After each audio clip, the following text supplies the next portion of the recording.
அண்ணா பல்கலைக்கழக பாலியல் வழக்கின் தீர்ப்பு ஆறுதல் அளிக்கிறது. திருச்சியில் விடுதலை சிறுத்தைகள் கட்சியின் தலைவர் எழுச்சி தமிழர் தொல் திருமாவளவன் பேட்டி. கரூர் மாவட்டத்தில் நடைபெற்ற பல்வேறு நிகழ்வுகளில் பங்கேற்று சென்னை செல்வதற்காக திருச்சி விமான நிலையத்திற்கு வருகை தந்த எழுச்சி தமிழர் முனைவர் தொல் திருமாவளவன் செய்தியாளர்களுக்கு பேட்டியளித்தார். அப்போது திமுக கூட்டணி சார்பில் மாநிலங்களவை வேட்பாளர்களாக தேர்வு செய்யப்பட்டுள்ள மக்கள் நீதி மய்ய கட்சி தலைவர் கமலஹாசனுக்கு வாய்ப்பு வழங்கப்பட்டுள்ளது மகிழ்ச்சி அளிக்கிறது. இதேபோல் திமுகவில் வாய்ப்பு வழங்கப்பட்டுள்ள வில்சன், கவிஞர் சல்மா உள்ளிட்ட 3 பேருக்கும் வாழ்த்துக்களை தெரிவித்துக் கொள்கிறேன். அண்ணா பல்கலைக்கழக மாணவி பாலியல் வன்கொடுமை வழக்கில் கைது செய்யப்பட்ட ஞானசேகரன் குற்றவாளி என நீதிமன்றம் தீர்ப்பு வழங்கியிருப்பது ஆறுதலை தருகிறது. இதனை வரவேற்கிறேன் என்றார். மேலும் நீதிமன்ற தீர்ப்பு தொடர்பாக எதிர்க்கட்சிகள் ஆளும் கட்சிக்கு எதிராக கருத்துக்களை கூறுவது வியப்பாக உள்ளது என்றும், இந்த விவகாரத்தில் நேர்மையாகத்தான் விசாரணை நடந்துள்ளது. பாலியல் வன்கொடுமை குற்றச்சாட்டில் மேலும் பலர் சம்பந்தப்பட்டிருப்பதாக சந்தேகம் இருந்தால் இது தொடர்பாக நீதிமன்றத்தில் வழக்கு தொடுக்கலாம், சிபிஐ விசாரணை கேட்கலாம் என்றார். தமிழ்தான் திராவிட மொழிகளின் தாய் என்பதை தேவநாய பாவனர் போன்ற தமிழ் அறிஞர்கள், மொழியியல் வல்லுநர்கள் உறுதிப்படுத்தியுள்ளார்கள். இன்று கன்னடம், மலையாளம் பேசுபவர்கள் அந்த உண்மையை ஏற்க தயங்கலாம். ஆனால் வரலாறுதான், இது உண்மை என தெரிவித்தார். பேட்டியின் போது திருச்சி கரூர் மண்டல செயலாளர் தமிழாதன், மாவட்ட செயலாளர்கள் சக்தி ஆற்றலரசு, வழக்கறிஞர் கலைச்செல்வன், கரூர் மாவட்ட செயலாளர் சக்தி, திருச்சி நாடாளுமன்ற தொகுதி செயலாளர் தங்கதுரை, பெரம்பலூர் நாடாளுமன்ற தொகுதி செயலாளர் கிட்டு ஆகியோர் உடனிருந்தனர். திராவிட முன்னேற்றக் கழகத்தின் சார்பில் மாநிலங்களவைக்கு 4 வேட்பாளர்களை தேர்வு செய்திருப்பது மகிழ்ச்சி அளிக்கிறது. அதில் மக்கள் நீதி மய்யம் தலைவர் உலகநாயகன் கமல்ஹாசன் அவர்களுக்கு இந்த வாய்ப்பை வழங்கியிருப்பது மகிழ்ச்சி அளிக்கிறது. அவருக்கும் திராவிட முன்னேற்றக் கழகத்தின் சார்பில் வேட்பாளர்களாக அறிவிக்கப்பட்டுள்ள வழக்குரைஞர் தற்போதைய மாநிலங்களவை உறுப்பினர் பி. வில்சன் அவர்களுக்கும், அதேபோல சேலம் மாவட்டத்தை சார்ந்த எஸ்.ஆர். சிவலிங்கம் அவர்களுக்கும்,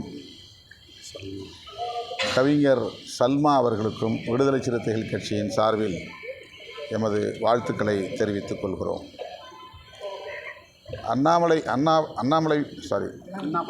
அண்ணா பல்கலைக்கழகத்தில் நடந்த பாலியல் குற்ற செயல் தொடர்பாக கைது செய்யப்பட்டவர் குற்றவாளி என்று உறுதிப்படுத்தப்பட்டிருப்பது ஆறுதல் அளிக்கிறது. அவருக்கு என்ன தண்டனை என்பது பின்னர் அறிவிக்கப்படும் என்று சொல்லப்பட்டிருக்கிறது.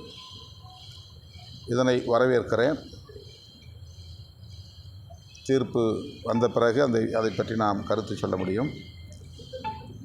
ஆனால் எதிர்க்கட்சிகள் இந்த தீர்ப்பிலும் ஆளுங்கட்சிக்கு எதிரான கருத்துக்களை சொல்வது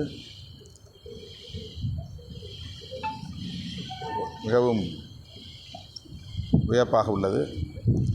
இதில் நீதிமன்ற நடவடிக்கைகளில் ஆளும் கட்சி தலையிட முடியுமா என்ற கேள்வி இந்திய அளவில் பல வழக்குகளில் இதுபோன்ற விமர்சனங்கள் எழுந்துள்ளன. இந்திய ஒன்றிய அரசு நீதிமன்ற நடவடிக்கைகளில் தலையிடுகின்றன என்கிற விமர்சனங்கள் உண்டு. ஆனால் இந்த வழக்கில் தமிழ்நாடு அரசு அல்லது திமுக அரசு தலையிட்டு இருக்கிறது என்ற விமர்சனத்தை ஏற்க இயலவில்லை. மிக நேர்மையாக இந்த விசாரணை நடந்திருக்கிறது என்று நான் நம்புகிறேன்.